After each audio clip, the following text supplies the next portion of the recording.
Hello and welcome to the Alliance of Independent Authors Beginner Self-Publishing and Advice podcast. I'm ALLi's marketing manager, Dan Parsons, and with me today is... Hi, I'm Melissa. I'm ALLi's campaigns manager. And today we've actually got a big show, very well requested. Lots of people have mentioned things like this. We're talking about formats and how to distribute them. So we are going to initially talk a little bit about rights and how they work, and then how we can go on to exploit them. Because lots of readers and new authors often think that, when you talk about book distribution, you're talking about print books and physical bookstores, but actually that is often not the case. Melissa, you've frozen a little bit, so I'm just wondering if... Yeah, so I can still hear you, so hopefully so can everybody else. It's just the video that's gone. Had me panicked there a little bit, but it's fine. So yeah, would you like to start off by just talking about rights, what they are, what contracts are, how they loosely work, just so that people can think about the rights contextually, or that's not the word I'm looking for, in an abstract way, before we go on to actually exploiting and distributing different formats. Yes. Okay. So sometimes when you'll hear authors or their agents or publishers talking about contracts, and the contracts are essentially you, the author, own the intellectual property that you've created, and that is yours by default. And what you're doing is licensing out the rights to use that intellectual property in various ways. So you may say, okay, I'm going to give you the rights to the ebook version across the whole world, or just in America, or however your contract's going.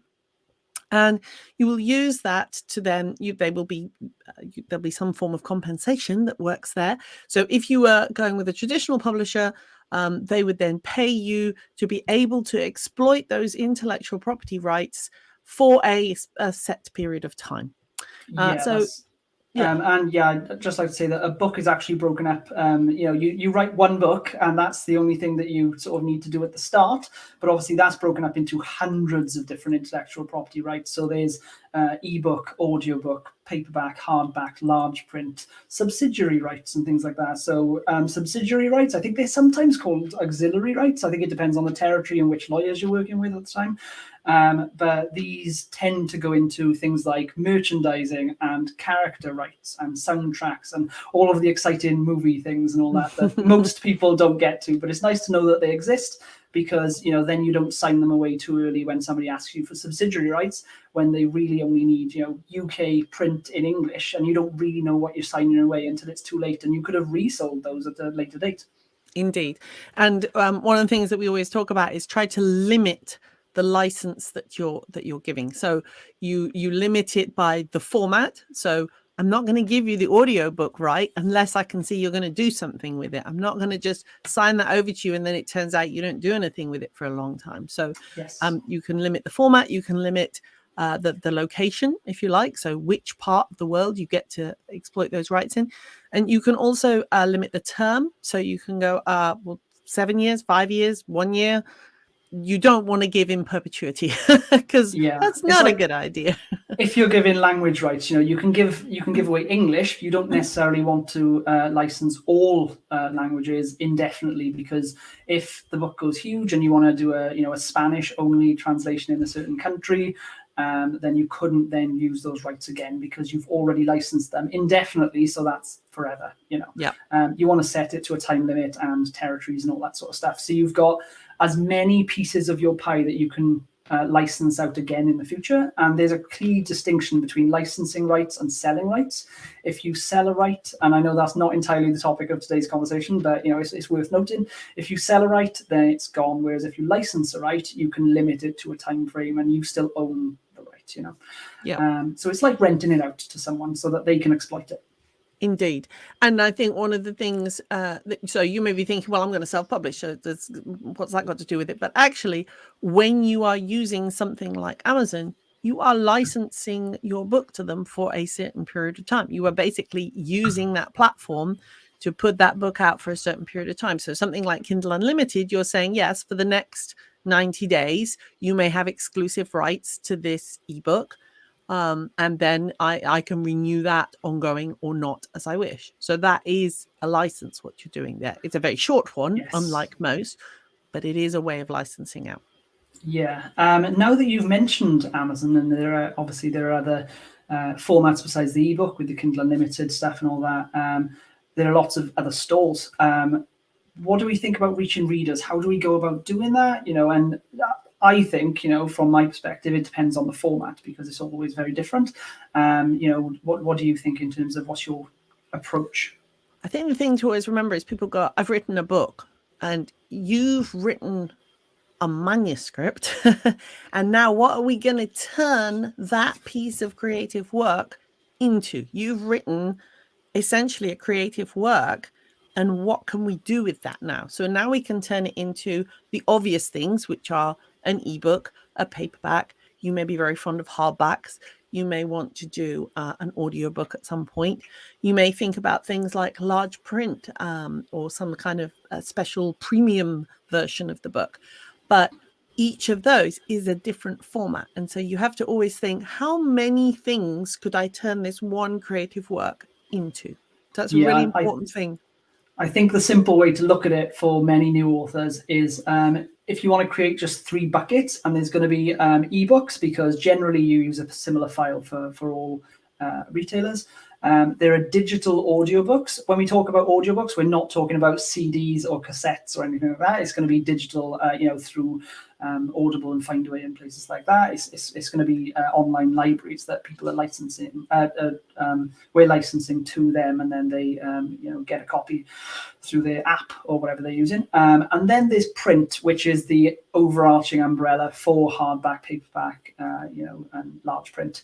And all the collector's editions and things like that. So it's just easier to think that way often because ebooks can be produced and distributed in a certain way. Audiobooks can be produced and distributed in a certain way. And with print, it doesn't matter which one you go with. Typically, the process is very similar for all of them. So you can sort of look at it as a framework for that entire genre of formats. Yep. So you're going to have to produce... In order to get, let's start with an ebook. In order to get an ebook out there, you are going to have to produce an interior file, which is the book laid out in a manner that will work for an ebook, and an exterior file, which is going to be essentially a front cover. But it's because it's an ebook, it only has the front bit. It doesn't have the wraparound and spine and all of that you would have with a paperback. And the interior file cannot just be a Word document. Otherwise, you could just pop the Word document up there. The point about ebooks is they flow. So they do this thing where they can adjust to, if I change the font size, if I change which way up I'm holding something, my reader, all sorts of things, the text has to be able to flow within that. And so it's a very particular kind of file. It is not just a Word file that we could just pop up there. Otherwise, we could just do that. Yeah, I think the technical term is reflowable. So like a Word file, you give it the formatting and then it doesn't change. The page size doesn't change, the font and all that doesn't change. Whereas on a Kindle or a Kobo reader or something like that, readers can choose the font and the font size, and all that sort of stuff for them. So you need to have a file that adapts to that, which now currently is an EPUB file. Yep. Now, there are several ways to produce an EPUB file. You can create them online, and you're going to want to distribute them through first, possibly your own website, then stores where you're going direct to them, like Kindle or Kobo or Google or Apple. There's lots.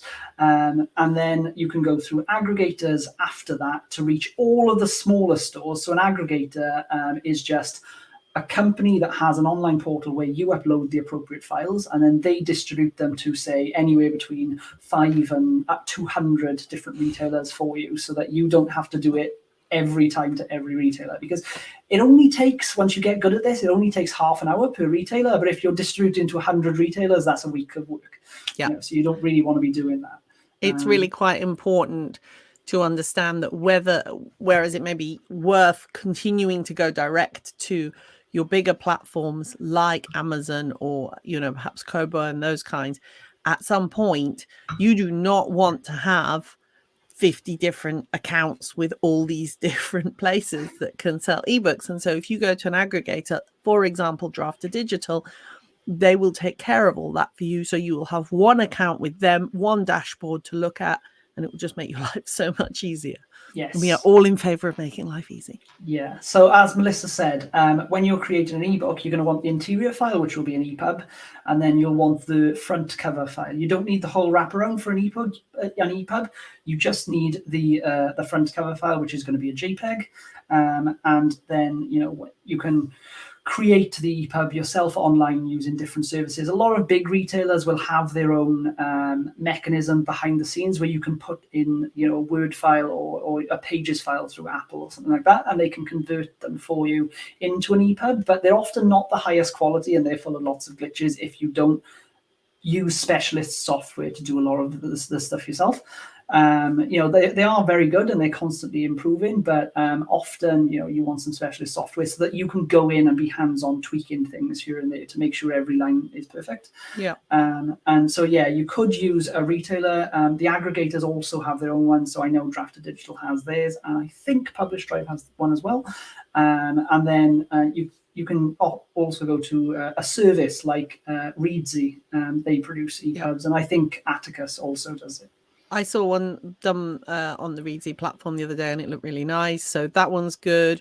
The two pieces of software that people talk about the most are Vellum, which unfortunately only works on Macs, and therefore Atticus is being developed, which I think is now getting probably beyond its beta point, but it's that was being developed so that it could go on PCs as well.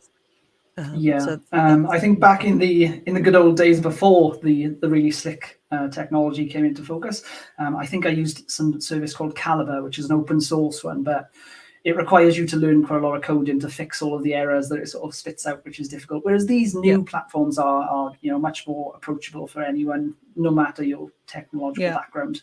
It's just very much drag and drop is the case, and then you can just click buttons to change fonts and make it all look nice. Yeah, and they do a good job, and I think they certainly work very well for novels and the more straightforward layouts. When it gets a little more complex, so picture books, things that have got a lot of different images or particular layout things in, you might want to think about having a professional do your interior, and or if you're like me and just cannot be bothered to learn another piece of software because I've learned enough things. And they will use something probably called InDesign, and then you'll have someone who essentially you'll hand over the manuscript, they'll give you back the interior files ready to be uploaded. Yeah, and then the same goes with covers as well. So you can pay a professional, and we always advise that you pay a professional, not just a professional designer, but a professional book cover designer, because they know the industry, they know the genres and what sells. You may end up with a pretty cover if you go to a generic designer, but that cover might not actually sell copies to the right readers, and then you'll end up with poor reviews or no sales at all. So you really want to get a specialist in that area. Alternatively, and there are some people who do this, if they're particularly adept with design themselves, they can use Photoshop to create their own JPEGs, and some people even go as far as Canva, and that does sometimes result in success, but generally we advise the pro, because you're always going to get something much more custom built, and it's often much nicer. And also, even if you're very good at Photoshop and things, creating a book file is a different matter, and you find a lot of people stumbling over it or going, well, why are the dimensions, what is all this about the dimensions and the margins and the something? You're either going to have to do a bit of a learning curve, or you bring in a professional to do the covers. Yes. Now that ebooks are out the way, we know we create the interior and exterior file. We're going to not really talk about metadata today that much, because we've talked about it in the past, but you will need to accompany this with metadata. So you're uploading it online with, you enter fields in different publishing portals. So there's, title, subtitle, keywords, categories, all of that sort of stuff to make your book more searchable on retailer websites, or even more searchable on Google if you're selling direct through your own website. Metadata is also really important. Now, moving on from ebooks, print has got a slightly different pathway and slightly different formats that come into play, don't they? So print is normally going to go by print on demand. Fantastic piece of technology, which I adore. And so the principle here is that if you order a book from me, that book, they will print one copy and send it direct to you. It will not be printed 5,000 copies of it, sit in a warehouse and wait. It will not go in my basement and wait for me to take it to the post office or anything like that. They will print one at a time, and it will never even get to a warehouse. It will just go in an envelope and go to your house. So it's a fantastic piece of technology, printing one book at a time. And what you can do is have a look at Google that print on demand production, because there's actually a little video that shows the Amazon printing process, and it's fascinating to watch. If you're an indie, it's really cool. So what you'll have here is, again, two files. You always get the two files. So you'll have the interior. This time this will be a PDF, because the book is not going to change. It's not going to reflow. It's just going to stay the shape it is in the layout that you've decided for it. So you'll have the interior file, and again you'll have an exterior file, which is essentially the wraparound cover that's going to go on a paperback or a hardback. And so this is where sort of dimensions and getting all of that quite right is quite important, and where, again, a professional will get it probably better for you, is that you've got the front, and then it's got to go around the spine, so they have to know how many pages there are in order to make the spine the right thickness, and then the back as well. So you have to think about how all of that's going to work. So you'll have these two files. You will upload both those files when you put it onto the platform where it's going to be sold from, and then that is basically, those files are just held as information for the printer. So as soon as the printer gets an order for your book, they take those two files, they print them, they put them together, and it gets shipped out. Yes, you've got to be very careful with the interior PDF, because the size of the dimensions for the page that you give the system, that is what they will print. So you don't want to give them the generic, A4 Word document size, because you typically have to pick the trim sizes. It's called with book production. You've got to pick your own trim sizes. So it could be 5x8, 6x9, or particular ones for the territory that you want to target. That they're most popular trim size in bookshops, and you want to make sure that you're creating your book to that trim size, because otherwise it won't line up. You'll end up with words bleeding off the side of the page, and it won't be a good reading experience for the reader. With the exterior, obviously, it's going to be, rather than a JPEG this time, you're going to get a PDF again for the cover, because often printers will want bleed marks. Particularly if you're distributing to bookshops through Ingram, they want a lot of bleed room compared to Amazon. So you want to make sure that you've potentially got two different files for those, because they've got different specifications for their printing machines. So yeah, again, you can use software like Vellum or Atticus for this, but luckily for the people who like to use Word, you can actually do the interior of a PDF with Word. So yeah, as Melissa said, though, you've got to be careful with the paper color and page sizes. So it's interesting, actually, because the spine will change based on which paper you choose, and you don't think it does, because they are microns thick, if that's an actual technical term. But many microns. Yeah, many microns. I've heard the word somewhere. I feel like it's an actual measurement. So if you pick cream paper or white paper, the spine thickness will be different, and if you get the spine wrong, it might be fine, but the odds are that your name and book name on the side of the spine will actually be printed off-center. And while that's not the end of the world, it will irritate you as an author when it's not perfect. And it will just look odd. It will just, someone will look at that, and if they've ever seen a book before, it will look odd to them as well. They'll just be something like, oh, that's not quite right. Yeah. The only way you can fix that is if you get them all equally wrong in your series, because then at least they match. Then you could go, it was a thing. It was like it's a stylistic thing. Choice. But no, we don't want that. No, try not to do that. But yeah, so audiobooks, meanwhile, are extremely different, because obviously you don't have a printed thing, or you don't have anything that appears on a screen, apart from another file for a cover, again a JPEG, much like the ebook. But audiobook JPEGs tend to be square. I don't know why, but Audible and Spotify and everyone else who uses audiobooks, they all really like square covers. I'm not sure why. Maybe it's album covers with music. Maybe it's linked. I think they've just kept it that way because they want to differentiate and make sure the customer realizes what they're buying at that moment but still you'd think that the JPEG would do. But no, square. Yeah, so it will be a square version of your cover.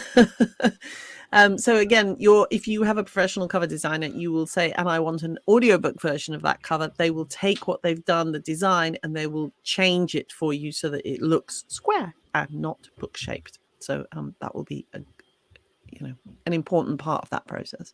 Yeah. Now the interior files for audiobooks tend to be MP3s. There are lots of different technical formats and things with audio. You can get WAV files or WAV. I don't know if I'm just reading it aloud or if it is said phonetically. But yeah, things like that. And they tend to be higher quality files, but a lot of retailers won't accept them because essentially they take up too much memory. So you want to go with MP3s so that retailers can deliver the file effectively and turn a profit. Yep. Now, usually they will ask for MP3s per chapter. So you don't want one massive audiobook file that you just upload. You will want per chapter, and you give them all the individual chapter titles and all the rest of it that you type in yourself. And then you also will be asked for opening credits, which typically is the narrator and the producer and all that. All of you are said in the credits. And then at the end, there'll be a similar thing. And they'll ask for a sample. Now, if you notice, when you go on a retailer website that sells audiobooks, there's often a little microphone thing that you can click on, or a speaker button that you can click on, and you'll get a 1 to 5 minute sample of the book where you can hear, the voice actor being very theatrical and say a little sample of the book. Now that is something that you will need to put in separately alongside all of your chapters and the intro and outro credits. Yeah, and what you want to choose there is something that really grips the reader, the listener. So ideally that would be the beginning of your book, but sometimes it isn't. Sometimes you need something that's going to give them a feel of how the whole thing's going to progress, a very exciting scene, something that gives them a hint of the sort of things that are going to come later on in the story. And also it's for them to hear the narrator and think whether that's something that appeals to them. Yeah, I like to pick a scene where it doesn't give away too many spoilers. There's a little bit of action, maybe end on a cliffhanger for the trailer. And also a range of character voices so that they can hear all the different accents and things that the narrator's putting on, which I find that's very effective. Now, you can request all of these files because if you're anything like me, apart from the fact that we're recording a podcast right now, don't let this fool you, I'm not good at recording audio. We have somebody else to help with the editing. You can often ask your narrator if you're going through one of these programs that allow narrators to meet up with authors and then produce a book together. You can ask them for the files, or if you work with a producer or production studio, they will supply the files for you, and they will do all of the sound tweaking to make sure it's within guidelines for different retailers. It's getting it right is quite a technical process. And again, a bit of a learning curve. So some people just go, oh, I'm just going to do it myself. And I'm like, that's great. And you can learn to do that. But again, it's not going to be just sit down and chit chat into a microphone. Someone's going to have to fine tune that and correct it. I've worked with quite a lot of actresses now on my books, and, having to listen very, very carefully to the quality of sound that they're sending you, having to go back and go, this bit's gone funny.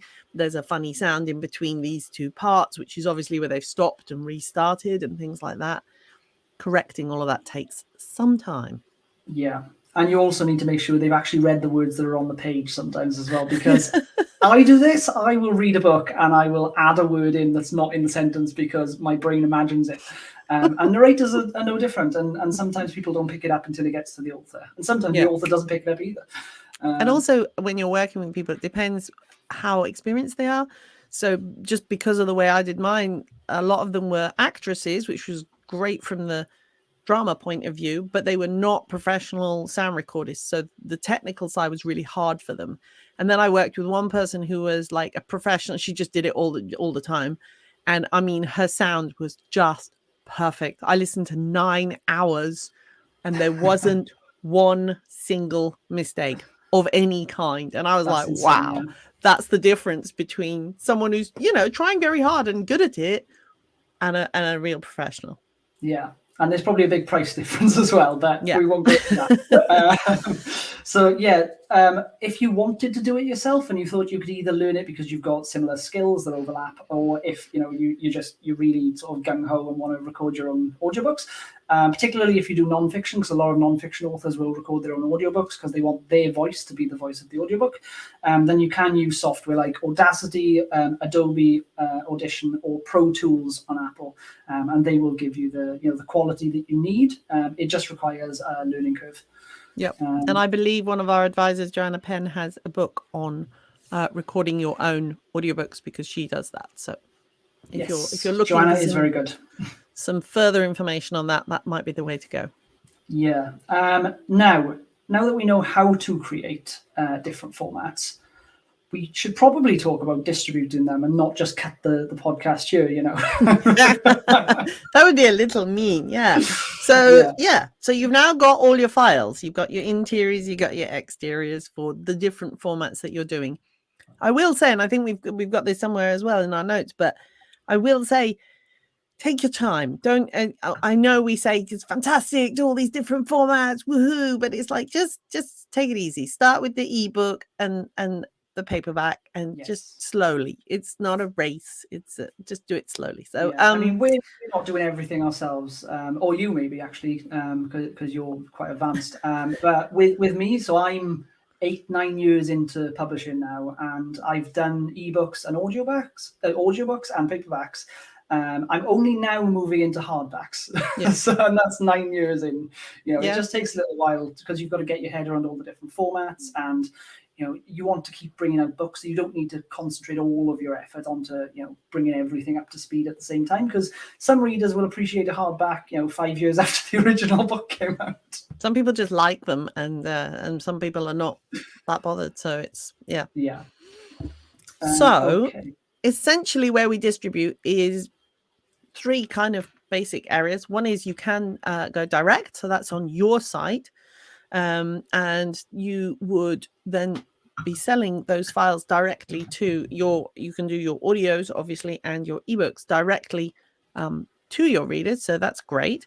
Then you can have direct retailers, so that's either going to be digital delivery or it's going to be print on demand, and so this would be the likes of Amazon and Kobo and all the rest of them, because that's going to be your online platform and that's who it's going through. Or like we mentioned before, people like Draft Digital, where it's an aggregator who are then going to distribute out to all those other places so that you don't have to have all those different dashboards open. Yeah, and as you go through every concentric layer of distribution, typically you lose a little bit of control. So you'll have the most control on your own website, where you'll take the biggest chunk of sales, and you can control the customer experience. You're not competing against other authors. Then you'll have retailers where you have some back-end control, where you can run promotions and things. And then with aggregators, there are some perks with aggregators where they can get you extra promotion options and things like that with retailers. But typically you have to do a sort of one-size-fits-all approach with files and stuff for aggregators, because they pump it out to everybody else, and you don't have immediate changeability powers with certain retailers that way. If you're going to sell direct, it's a little bit technical, but lots of authors have done this so far. You can either go through regular the Wixes of the world and all of those different website building companies, or you can ask a designer to do this for you. Typically you've got to set up a cart, and then a payment method, and then a fulfillment method. So you'll have a pay hip type thing that will be the buy button on your website, and then Stripe or PayPal will fulfill the payment for you, and then you can fulfill the sales yourself using a service like BookFunnel for ebooks or audiobooks, or I think there's one, and I'm probably skipping ahead here slightly because we'll talk about print specifically lately, but there's a service called Aereo, which I think is produced by Ingram, where they will help you sell print books through your own website, and they will do the print fulfillment for you. But I believe up to this point it's only for US authors, so it hasn't rolled out to us yet, but it will. I think the selling the selling direct is quite new for a lot of authors. The people who rush ahead and visionary future people have got on board with that, but I think a lot of people are still coming towards that, so that's still quite a new thing. So So again, don't kind of panic that you're not doing that Yeah. yet. Start with the obvious, easy solutions, and then think about how you can sell direct. I think one of the things that most appeals, apart from you get a slightly bigger cut of the money, is that you are going to be able to get the customer data, which at the moment we don't get. So if you give if your book's being sold on a platform, you don't have the data on them about how they're buying, what they're buying, when they're buying, all of that. You don't really have that information and their contact details and all the rest of it, which would be extremely useful for future marketing. So, that's what the selling direct is, a big, big interest area for indies in the future. Yeah, so talking specifically per format. Now, again, I'm going to break it into the 3 general umbrellas. So we're going to talk about ebooks, print books, and digital audiobooks. But yeah, so a little bit, Melissa, on distributing ebooks, first of all, because they are very different processes. So what sort of, distribution hierarchy into different retailers and stuff should we be prioritizing? Yeah.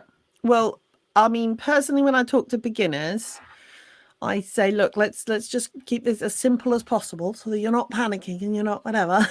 So the big obvious one to go to is Amazon. So you set yourself up on there with an ebook, and that means that's now available to a large part of the population, and that's all good. Once you've got that set up, you can then think, where else would I like to go? And again, like we said, people like Draft2Digital makes it a lot easier to go to a whole bunch of other platforms without you having to manage each little individual process. So then you can set that up, and that means you are now available pretty much everywhere where someone wants to buy an ebook. So that's good. And then you can look at, would you like to also sell direct from your own site, especially things that I think for beginners would be good. Like, for example, if you'd written a kind of how-to non-fiction book, you could then have something that goes with it that could be direct on your website, like a journal or a workbook or something that matches into it. And that allows you to bring readers over from the platform back to your website, which would be a good thing to do.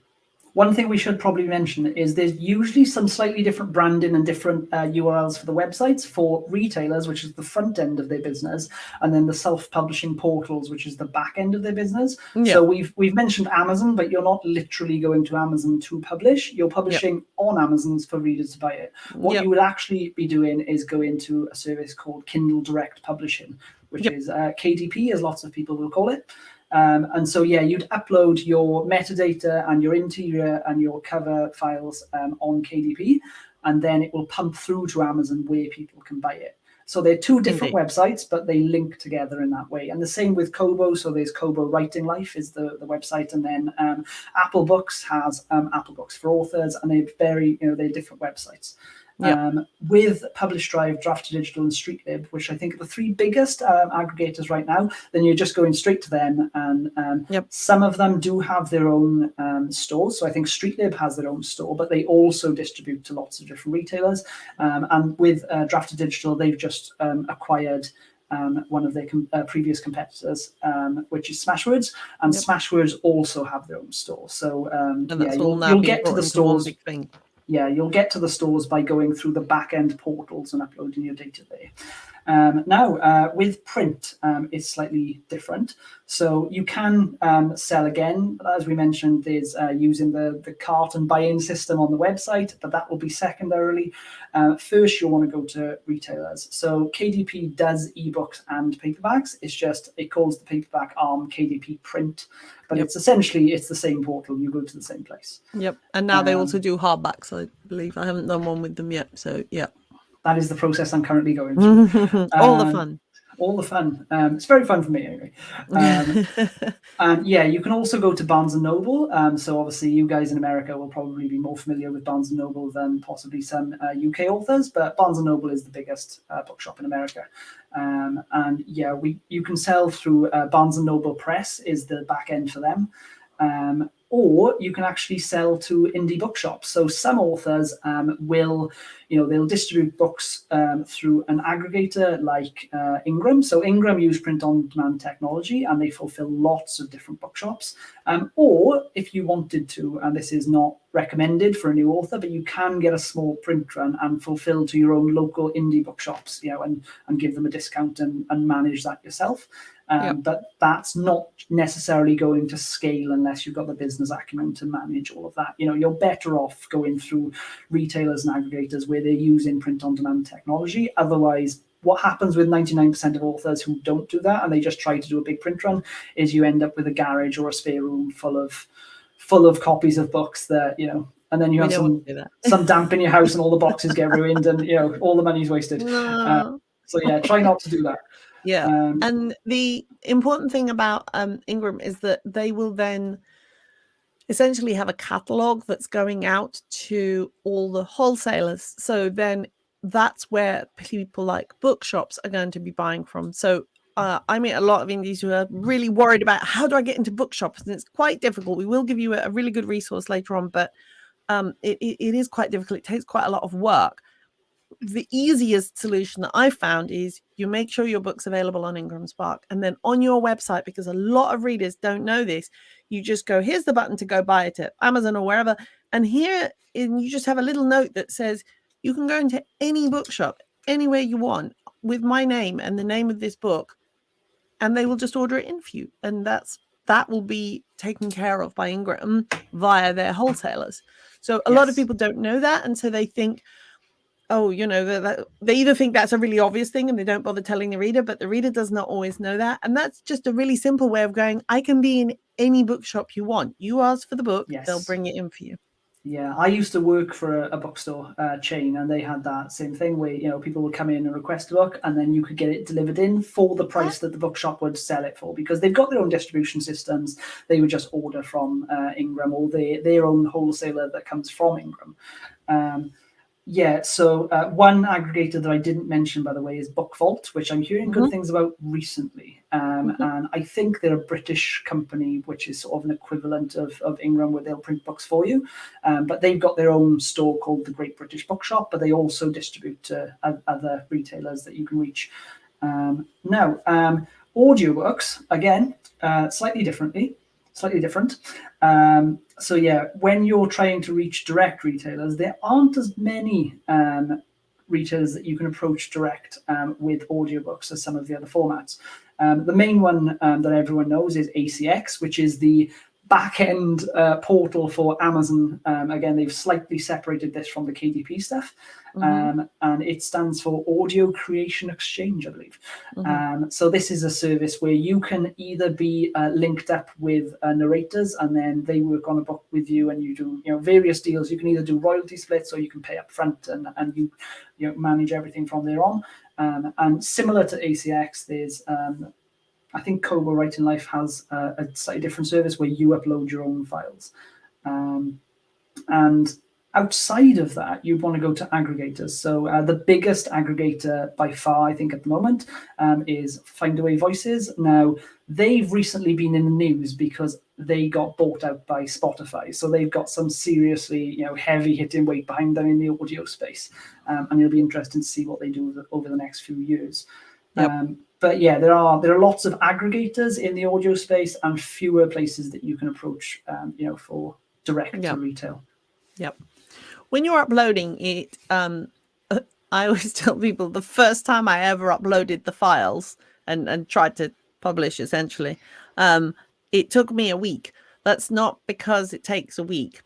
It's because I kept panicking and going, I don't know what they mean. What do they mean? And I'd have to rush off and learn what they meant by, what trim size or whatever, even though most of those things had already been taken care of. And I'm like, description, what do they mean? They mean the blurb. So things DRM? Like that. Yeah, exactly. So the first time it took me a week, and then one of my latest books, it took me 10 minutes while the kids were having a bath. And that's the difference between the first time you upload your files. It will feel very stressful and complicated, but actually you'll get better and better at it, and it will become quite straightforward in the end. I had a similar thing. I think for my first book, it took me 2 days. And the only reason I was faster than Melissa is because I set a deadline that I kept public. And then I had to essentially do an all-nighter to try and get the book uploaded. My And it was God, the horrific. stress. But yeah, now I can do it I time myself in, it's about half an hour per portal. So if you're trying to get a book everywhere for ebooks, all the different aggregators and portals and everything, you can probably do it all in about 3 hours to reach everywhere in the world. You're on about 200 different retailers by then. And all of the metadata will be perfect because you've got your systems in place that you build up. I can see that we've had a question or a suggestion from someone saying that we should possibly talk about record keeping. This might be actually a really good topic for the future, so we'll take that on board. Thank you. But also, I just wanted to say, I was at the History Quill conference speaking last time, and someone said, "Oh, we really love the podcast." And I was like, "Oh, cheers!" Thanks, guys. Thank you. Yeah, that was cool. Yeah. So once you've uploaded the book, yes, it can take a few hours to a few days the first time you do it, but it gets much faster, especially when you get better at knowing what's coming up, and you've already written descriptions and you've got HTML versions and keywords, all the rest of it that you've optimized in advance. So you're just copying and pasting things in. It gets so much easier. Once you've done that, it usually takes 24 to 72 hours, according to retailers, to get on the site. Sometimes it's 4 hours. Sometimes it's 4 weeks, but it's supposed to be 24 to 72. On the whole, it meets that on the whole. Yeah. So we were going to briefly talk about pricing, because I know that when you upload, you're going to come across, well, what price am I supposed to set for this item? When it comes to audiobooks, you don't get much choice, so we'll leave that. And it depends where you distribute, obviously. Yeah, but your ebooks and your print books, you do get to set the price. And the simplest way to start is, we're going to go back to this thing we keep saying: go get the 10 books from your category that you think match yours and have a little look how they're being priced. There are categories where things get priced really cheaply, so they're in the 99p range, and that's how they do things. There are ones that are set much, much higher. So get a kind of idea of that, and then have a think to yourself about how it comes across. So for example, I will sometimes see like a box set of 10 novels for 99p, and I just think, God, they must be really terrible. And I'm like, but at the same time, I'm like, no, I know what they're doing. This is a group of 10 authors. They're doing a whole promotional push together. They've got a whole strategy going on. I know that. But my reaction to it is a bit like, oh, maybe it's not very good then. And so sometimes be careful what that suggests about the book. I think it depends on the genre, doesn't it? Because different genres have different demographics of readers, and different demographics of readers, want different things. So yeah, when you're considering pricing, I suggest that you probably consider the format first, because some formats are more expensive to produce than others, and you can price higher for certain formats because everyone does across the board. You should also consider the territory. When it comes to certain territories, you should price lower because you won't sell books in those territories.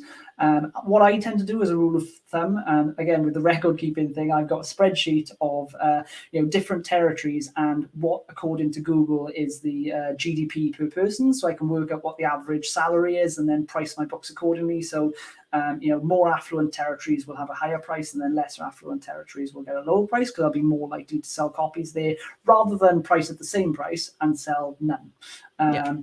And then it's very dependent on genre. So if you look at some literary fiction or poetry or historical fiction, things like that, they tend to price much higher than the average, particularly for ebooks.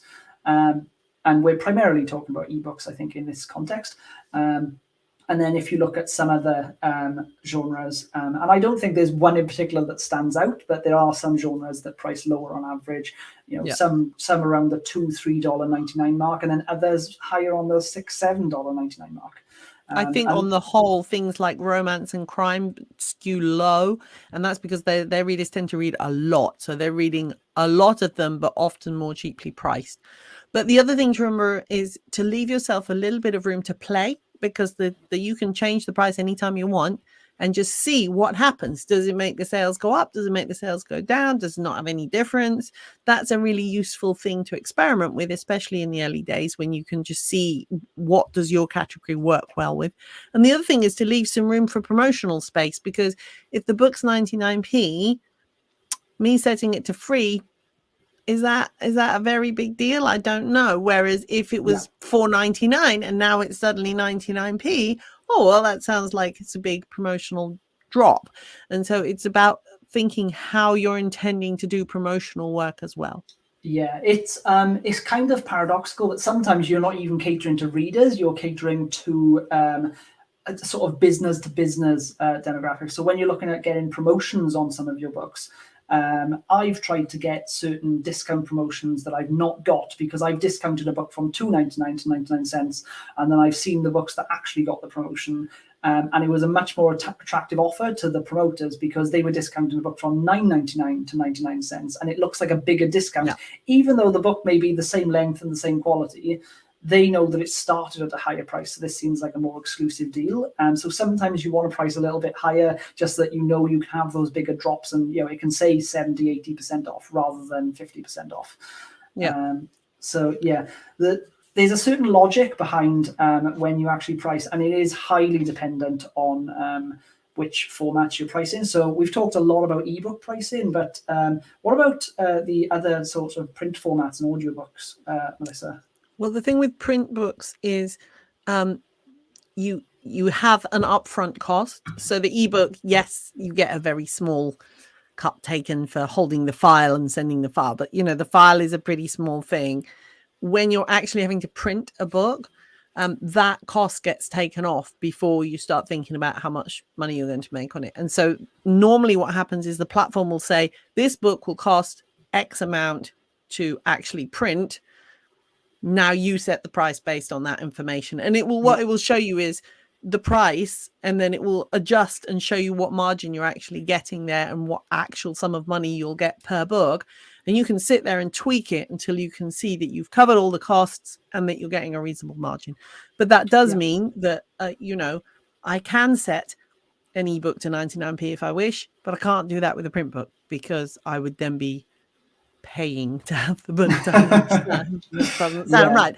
And so the book's going to have to be $5.99, $6.99, $7.99, whatever it is. So generally print books are more expensive than ebooks on the whole.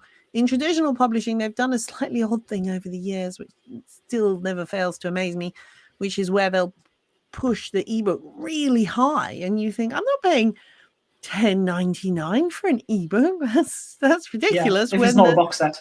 yeah, exactly. It's a bit of a but that's because they've always traditionally tended to push on the print books, and so that's how their thing worked out. But generally speaking, it would be ebooks, then print books, something like hardback higher than a paperback. Audiobooks are quite highly priced, and that is because it's hours and hours and hours of someone's time doing all the recording and all that technology as well. It can cost a lot to record a studio, to book a studio as well, and you need a sound engineer, as we mentioned, to fix all the tweaks and stuff. So sometimes when you're producing an audiobook, you're taking dozens of hours of work and you're spreading it across 4 or 5 different highly trained professionals sometimes. So it can cost you over $1,000, $2,000 sometimes to produce an audiobook if you're paying up front rather than splitting royalties with a narrator. And so you have to factor in that you need to sell books with a high enough price point so that you can recoup that big investment for audiobooks, which is often why they're so expensive. Yes, and that's why an audiobook needs to be really good, have a really lovely narrator, because you're selling a much higher priced product, and you need to have people really, when they have that little sample of it, really kind of engage with it and want to spend that more money. It is not a small amount of money to spend on it. Yeah, with ACX currently they control their own prices. So as the author, you can't change the price. If you're working with Findaway, you can, and this can be useful sometimes actually. So we mentioned obviously you want to try and make a profit, but if you've got a long series and the sell through is really good from book 1 to book 2 to book 3 onwards, then some authors will use a strategy where they would use the first book as a loss leader, where they'll sell the first book for $1.99, and then all of the sequels will be, $15.99. And lots of readers will just try book 1. So sometimes it does make sense to break the rules. They're very contextually based. So like I said, territories will change the price. there's also, if the book is in a genre with lots of traditional publishers, you can price the ebook higher because traditional publishers do, and those readers are used to paying more per ebook, which, if you're, as Melissa said, there's a quality perspective where certain genre readers will want to pay higher for a book because they wouldn't buy a book that's cheaper. So sometimes it makes no sense to me because I'll just buy it because it's cheaper. But some people, they'd rather buy the more expensive book because it's got this quality assurance perspective thing. And then, also there are some authors can price lower if they're exclusive with Amazon, so they're in Kindle Unlimited, purely because they might be selling the ebook at a small profit margin in some cases, but then they're also getting page reads, so that doesn't show up so much from a reader's perspective, but they could be getting lots of free book downloads and then being paid for the page reads, which inflates the royalty they get, as if they get an extra sales without actually getting them. So you can't compare yourself directly to another author because you've also got to compare your strategy to their strategy to work out what they're doing that may be different to you. It pays to do your own research, doesn't it? It does, and it pays to play. It pays to test out different pricing strategies at different times and see what happens. And also linked to that, do not put the price of the book on the back of your paperback or build it into your ISBN, into your barcode. Please don't do that because you're then stuck with the price that you put on it, and you really want to be able to be free to change that. Yeah, as we know recently with increasing paper prices with prints, and you have to change the price, otherwise you start making a loss on the book. But you've got the wrong price printed on the book, so you've got to pay for a new cover update, and it just gets expensive. Yeah. Look at it that way. Now, we've probably exhausted everything that we're going to mention in this podcast, but we do have extra resources. We do. Melissa, do you have the list of resources, or shall I dig them out? No, I have the list of resources. So the Creative Self-Publishing book, that's our really good book because it goes through all those different processes by Orna A. Russ. Your Book in Bookstores by Debbie P. Young. So that's the one that I was mentioning earlier. It is more complicated to get into a bookstore. It can be done, and it's got a ton of advice in there, so that's really useful. Yeah. The Indie Author's Ultimate Guide to Book Distribution. So that was on our self-publishing advice, and it was December the 7th, 2020. And then Can I Use Ingram Spark and KDP Together? Yes, you can, spoiler. January the 18th, 2023. But it goes into the details, and there's a couple of stumbling blocks that you might otherwise stumble over. I have done it in the past.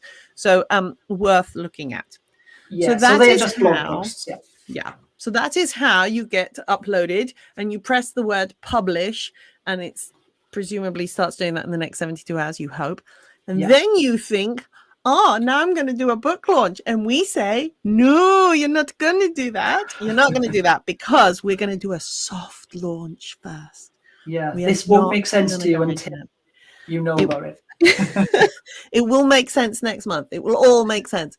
Do not book a big book launch until next month. not on day one of the book coming out anyway, because there are all sorts of problems and things that you can optimize in advance, which will make the book launch even better. Next month, as Melissa has mentioned, we will be talking about soft launches, and then no doubt at some point in the future we'll be talking about hard launches and the distinction between the two, and that's the other stuff that we'll go into sometime later in the year. It has been great talking to Melissa. And I hope that we've provided some value added. I don't know where that sentence was going, but you know where I was trying to go. We have added value. That's the one, Yes. I hope that you all enjoyed it and that you took away some useful tidbits. Thank you very much for everyone who's watched. And if you'd like to like and subscribe on whatever app that you're listening to this in the future, then please do.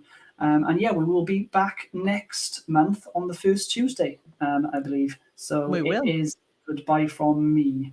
And also... And goodbye from me. Take care. Have a good day, guys. Bye. Bye.